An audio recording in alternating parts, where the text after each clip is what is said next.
Buenos días desde Radio Mágica, la voz de la metafísica. Continuamos compartiendo las iniciaciones mayores. Comenzando con la primera iniciación, el nacimiento. Hoy, como les comentábamos, con el tema Jesús en Egipto.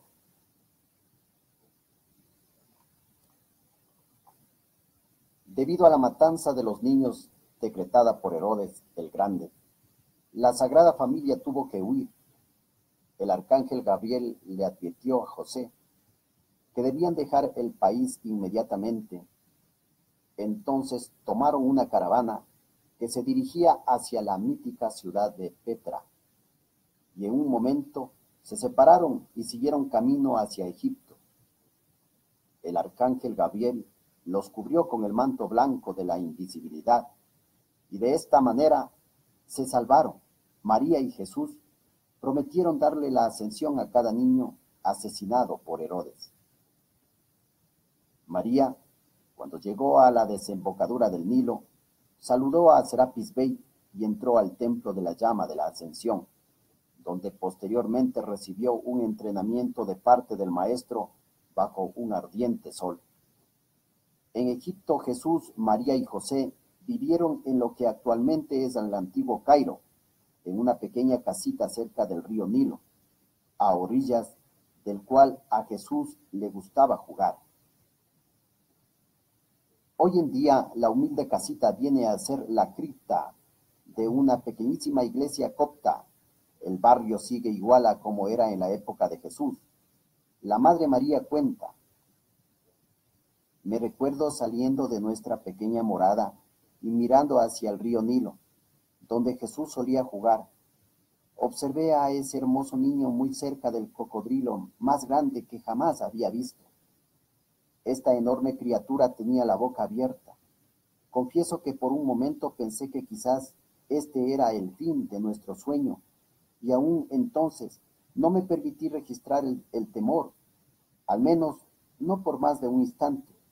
Fue entonces, mientras permanecía de pie, que me di cuenta de que esa criatura estaba riendo con una enorme y dientuda sonrisa, y me sentí aliviada. Ni siquiera me acerqué al agua a sugerirle a mi hijo que viniera hacia donde estaría comparativamente más seguro, aunque admito, sin embargo, que permanecí cerca de la puerta mientras los veía, sosteniendo el pensamiento de su protección divina hasta que finalmente el cocodrilo volvió al agua y se alejó. Mi querido hijo, que no siento nada usual en esa experiencia, me saludó y siguió su camino. Esta escena es una prueba de fe ante los inminentes peligros que no hay que aceptar, aunque uno vea que son una realidad, ya que ellos pueden desaparecer con la actitud de nuestra mente, sosteniendo el concepto inmaculado.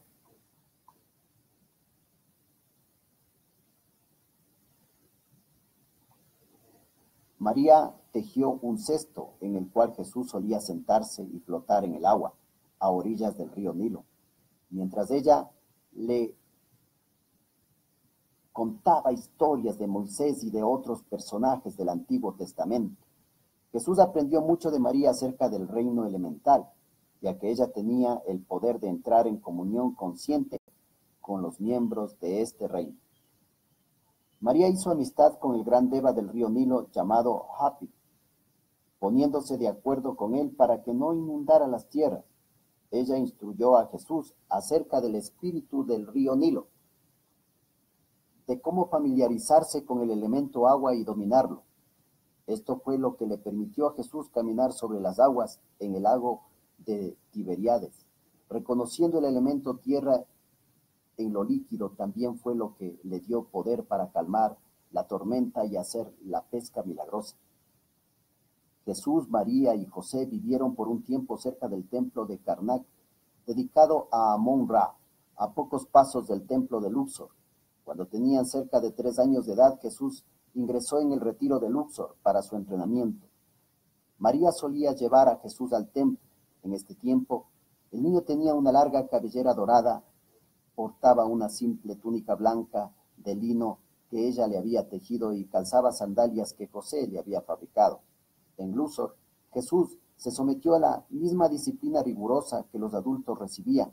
No le fue atenuada, aunque muchos no la aguantaban de lo fuerte que era. Allí Jesús aprendió la severidad sacerdotal, el control de la energía, el dominio sobre el aura y su esfera de influencia, la maestría respecto a la ley de la transubstanciación, el ponerle fragancia a las flores, a sentir la radiación de la llama de la ascensión y hacerla surgir a través de sus cuerpos internos. Se sometió a las iniciaciones y las pasó. También se instruyó sobre cómo sostener el cuerpo en animación suspendida, con la suspensión de la respiración, dejándolo como si estuviera muerto. Sin desprender su cordón plateado, se ejercitó en la resurrección del cuerpo y la ascensión. Jesús no les dijo a sus padres ni a nadie ninguno de los secretos que había aprendido en el retiro de Luxor. En Luxor, Jesús recibió la iluminación un día en que pudo observar el rostro del señor Maitreya con su vista interna y exclamó: «Padre mío», a la vez que Maitreya le respondía: «Mi hijo». Esto le despertó a Jesús la conciencia crística. Jesús siempre sostuvo en su conciencia el recuerdo de su maestro. Creció absorbiendo y manifestando la dignidad y la maestría del señor Maitreya. Por eso hoy en día pareciera que Jesús y Maitreya fueran la misma persona. Jesús, María y José representaron la Santísima Trinidad o la llama triple para la humanidad. Esto fue en preparación para el ejemplo de Jesús. Iba a manifestar en la resurrección y luego en la ascensión pública para bendición de todo el género humano. Jesús nunca aceptó las apariencias de hambre, enfermedad, opresión y miseria que había en Egipto e Israel en esa época. De haberlas aceptado, habría desordenado sus cuerpos internos y el cuerpo físico también, lo que le hubiera impedido manifestar la misión que había escogido. Jesús siempre tuvo un gran amor por la vida, como Maitreya les había sugerido a los padres de Jesús que desde la niñez le hicieran practicar el uso de la llama de la resurrección que había aprendido en Luxor. Jesús y María ejercitaban el uso de esta llama, devolviendo su lozanía y perfume a las flores marchitas o sanando y resucitando pájaros heridos y muertos por medio de la imposición de manos. Al igual que todos los niños, Jesús venía de sus juegos con moretones y rasguños en el cuerpo. María le decía que no los magnificara, sino que pusiera su atención en la perfección de su cuerpo y de inmediato se sanaba. Todo esto era un entrenamiento para que al momento de su crucifixión Jesús pudiera devolverle a su cuerpo la lozanía y lo resucitara. Desde pequeño Jesús hacía el ejercicio de elevar sus manos para expandir el cordón plateado dentro de su corazón y así permitir que el Cristo se expandiera, pudiera manifestar milagros y abarcar dentro de su radiación a toda la humanidad.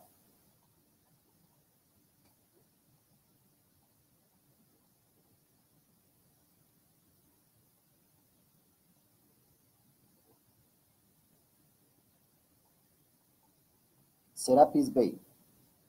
Serapis Bey es el señor de la hueste seráfica y arquitecto divino de la tierra, jerarca del retiro de Luxor y guardián de la llama de la ascensión. Su nombre es la combinación de Osiris y Apis, nativo del planeta Venus. Fue el único que se quedó en la tierra de los 49 serafines que trabajaron como constructores de la forma en la creación de este planeta, junto a los 7 Elohim y las guardianas silenciosas de este sistema de mundos. Luego de esto, prestó su servicio activando a la hueste seráfica en los planetas Mercurio, Acuaria y Urano. Fue el primer voluntario que se le ofreció a Sanat Kumara para la construcción de Shambhala, y luego se convirtió en el jerarca del retiro de Luxor, teniendo entre sus múltiples labores la de invocar a los serafines de este sistema planetario para que auxilien a los seres humanos en la Tierra. Actual director del cuarto rayo, es conocido como el egipcio. Trabaja en las manifestaciones artísticas de la nueva era, especialmente la música, dirige la hermandad de Luxor y sostiene el reino de Bey. En vidas anteriores fue Fidias, el arquitecto del Partenón, y el rey Leonidas, quien creó la actitud del espíritu espartano en Grecia. En un futuro sucederán a Sanat Kumara como logos planetario de Venus. Su llave tonal se encuentra en las piezas para piano Bendición de Dios en la Soledad y Liebestraum de Franz Liszt. Fue el maestro de Jesús durante su estadía en Luxor. Templo de Luxor descrito por Serapis Bey. En la tierra de Egipto, a lo largo de las riberas del río Nilo, existe un foco de la Gran Hermandad Blanca dedicado a preservar la llama cósmica de la ascensión, la cual lleva por el camino de regreso a casa a cada corriente de vida que se decide dentro de sí misma a hacer las cosas bien, de acuerdo a la ley cósmica y a completar la parte del plan divino para la cual ha encarnado. Viajando plácidamente río arriba por el Nilo, a casi 800 kilómetros de distancia de nuestro punto de embarque en el Cairo, se divisan los gloriosos templos de Luxor, los cuales se destacan en las arenas del desierto, proclamando al mundo un magnificente esplendor con la actitud de una adoración trascendente que la civilización moderna no comprende. Brillando como una estrella cósmica en medio de la efluvia de la creación humana, se yergue el magnífico templo de la Ascensión, custodiado, guiado por el amado Serapis Bey y los maestros ascendidos que son sus amigos.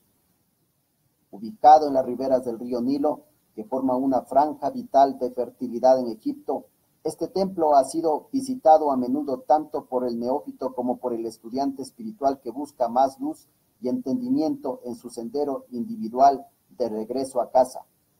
A una distancia que se puede caminar desde el pantano pasando por un tablado improvisado sobre el cual nos desplazamos al dejar la relativa seguridad de nuestro bajel, entramos a las grandes avenidas de pilares que se extienden alrededor de la base de los grandes templos construidos por Ramsés II, los cuales han perdurado hasta el presente. Los templos parecen palpitar no solo con los registros akáshicos de invocaciones espirituales y el empeño de los iluminados de las edades, sino también con el estímulo muy presente, poderoso, potente y activo para la elevación del alma y el espíritu. Cuando un hombre desea conocer la razón de su propio ser y anhela cooperar con la voluntad de Dios, llega en conciencia al umbral del templo de la ascensión para graduarse del plano terrenal y autoliberarse de la rueda de nacimientos y muertes. El individuo primero tiene que decidirse internamente a completar su servicio individual a la vida, purificar las energías que ha utilizado tan pródigamente a lo largo de eones y autoprepararse para convertirse en un ser despierto y autoconsciente en un ámbito donde no existe ninguna discordia, inarmonía, imperfección ni limitación. De esta manera, debe tornarse incapaz de generar discordia a través de su propia conciencia, de su pensamiento y sentimiento. Solo de esta manera podrá calificar para entrar al reino de la armonía. El templo de la ascensión del amado Serapis Bey está dedicado y consagrado a proveer una corriente de energía ascendente, sobre la cual cualquier individuo, una vez que esté lo suficientemente purificado, pueda regresar al ámbito de perfección y convertirse en un ser ascendido. Ningún ser inascendido puede lograr la ascensión por su cuenta, debido a la masiva acumulación de energía calificada discordantemente que llena la atmósfera de la Tierra. En el momento en que el individuo finalmente ha cumplido su servicio a la vida en este plano terrenal, algún miembro de esta hermandad lo asiste para que se eleve sobre la manera cósmica de la llama de la ascensión a su estado correspondiente en el reino de Dios. Cada una de tales corrientes de vida contribuye con las jubilosas energías de su propio mundo a la llama de la ascensión, al tiempo que alcanza esta victoria final. De esta manera, cada ascensión hace más grandiosa, gozosa, poderosa y boyante la llama de la ascensión. Y esta llama se convierte en una asistencia cada vez mayor a ser utilizada por quienes anhelan alcanzar el ámbito de los maestros ascendidos. Serapis Bey habla de las iniciaciones de Jesús. El Maestro Jesús, en ese cuerpecito de niño, pasó por la iniciación a través de la consagración del sacerdocio. ¿Pueden imaginar eso? Solo su propia luz y yo sabíamos quién realmente era él. Ni su maestro, ni los grandes hombres y mujeres de gran estatura que eran aspirantes en aquel momento lo sabían. Como un infante no mayor de 5 años de edad, con ojos enormes, llevando puesta una diminuta toga blanca que su madre le había tejido, se paró a la par de los demás iniciados. Cuando ese niño ascendió por los escalones y se le puso la vestidura hecha a la medida, no había ni un solo ojo seco entre ellos, ni siquiera su madre estaba allí. No podemos aflojar nuestra disciplina por persona alguna. María y José se sentaban bajo una higuera en las afueras del templo. No creo que María dejara de orar, no solo en la hora de la coronación, sino en todos los momentos intercurrentes. El Maestro Jesús no completó en aquel entonces las iniciaciones sexta y séptima en Luxor.